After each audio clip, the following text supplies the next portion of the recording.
Hey guys, it's me, EODGamer here, and in this video I want to talk about Ellen, who is a limited 5-star character in Zenless Zone 0, coming for the official launch. Most likely, she's going to be the first banner that we're going to be seeing, followed by the second banner, Zhu Yuan. If you're interested in my thoughts about comparing both of them, I'll be putting it out on the channel so you can take a look if you're interested.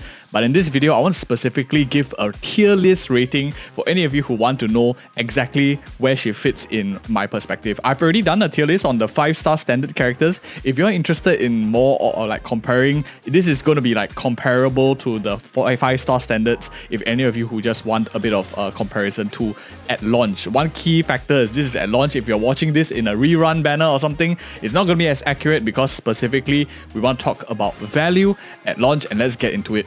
So first things first, she definitely feels like a premium character, sorry, not support. She's an attack character, Ice of the Victoria Housekeeping, the maid faction. So definitely feels very premium. Out of the other characters, other than Zhu Yuan and Miyabi, who I've tested like in the past of CBT 1, 2, and 3, she definitely feels very, very premium in terms of her overall kit. She has not only like does she feel premium because she has so much that she can do. She has enhanced ice attack. She has great AoE. She has a good amount of AoE when she splatters on the ground. Ulti also does a very good amount of AoE. Very, very nice. Mobility very high. Insanely fast. I use her to dodge a lot of the early game kind of difficulty, especially when boss shoots like missiles at you and stuff. You can just run it all off insanely fast. She also has a great support roster because she opens Ice and Victoria Housekeeping, which gives you the flexibility of running, for example, Lycan, which is Victoria Housekeeping Ice team composition. You have Sokaku, Aokaku as the support Ice character already, so you pretty much have your supports ready for you of launch. And if you are not even wanting to play, for example, like Lycan and Aokaku, you can of course play with other characters that are of the Victoria Housekeeping. Like maybe you want a hybrid with Rina, who is electric. You want to play maybe Corin, who is physical, to play something like a disorder kind of team composition where you disrupt the enemy with like multiple elements kind of thing. That is a way that you can play into. So I think that her value at launch is definitely S tier in terms of the amount of team compositions you can play into. Personally, I was playing like Ellen quite a bit with Grace and as well as Lycan, so like a hybrid Ice as well as electric, which is very fun. Of course, a little bit expensive because you need multiple 5-star characters, but still a very, very solid DPS. You will definitely feel like she's worth the pulls that you're doing. The question is how long, but that's not the point of this section here. Next up, I want to talk about beginner friendliness. To be honest, it does take a while for you to get used to Ellen. She's not a character that you just plug and play, for example, like Anbi Damara, for example, characters like Billy, who are super, super simple, very beginner friendly. In my opinion, Ellen is a little bit trickier, but once you understand how to play her properly, you kind of won't find it difficult. Similar to like Soldier 11, who takes a while for you to get used to the timings, Ellen, you don't have to. Once you know how to play her, you pretty much will always do it.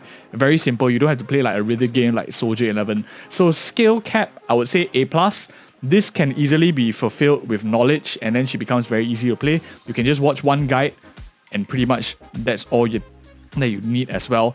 But where I think, like, after talking about value at launch, beginner friendliness, where she does fall a little bit behind, in my opinion, is the preference for field time. She is a character that likes to be on field as much as you can. She's very fast, so she can be played even when the enemy hasn't been stunned, knocked down as well, which makes her very good to play in like double attack if you wanted something that some characters that can function regardless of whether it's up or down. She has very good dodging, very good mobility, but her preference for field time does make her a little bit inflexible to quick swap, especially when you want to build the stacks on this character as well.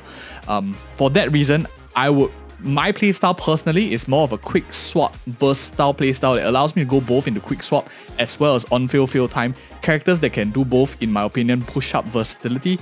Over here, I have it at A, but I think I will reserve that rating. I would probably bump it up to an A+ or an A, in my opinion at least.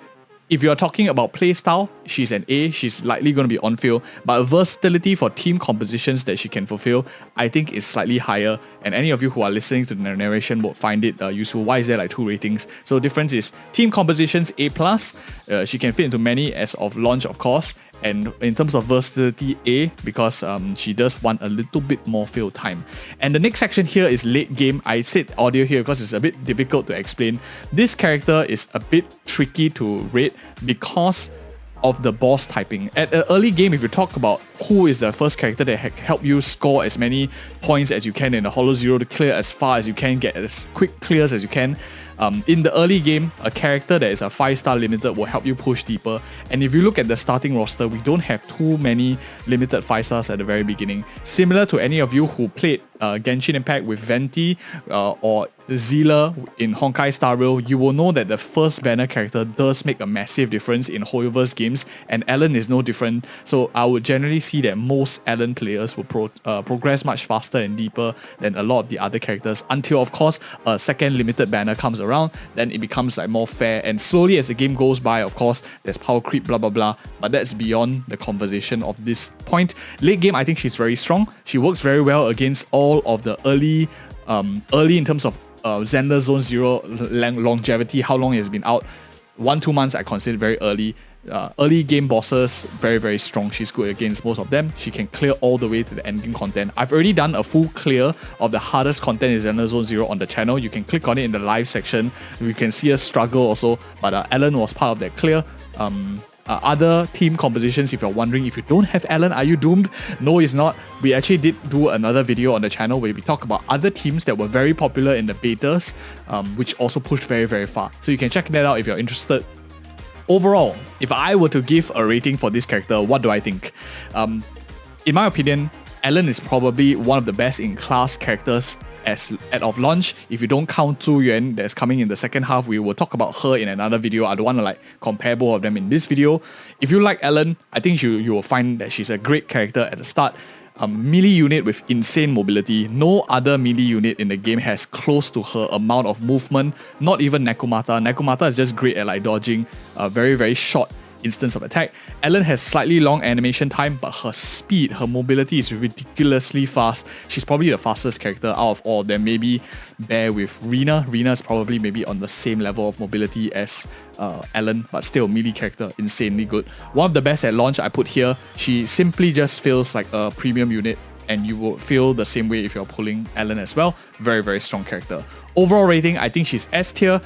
If you ask me, should you pull, I think this character will be subjected to power creep as the game goes on. But if you like her, you want to play her playstyle, we likely will not get another ice attack DPS anytime soon. Hoyoverse tends to like to go around the roster, go as many of these categories first before introducing new characters to power creep a particular unit. So at least 6 months longevity, but still a very solid character that you will get a lot of your bang for your buck and a lot of fun. I think you should play this character as well.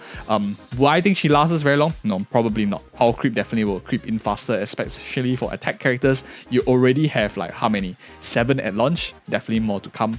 And if you like such honest content, do check out the other videos on our channel as well, which we talk about other characters. If you're interested in any of these, we have played all 3 betas to the end game content as well. Check it out, and thank you so much for watching. See you in the next video.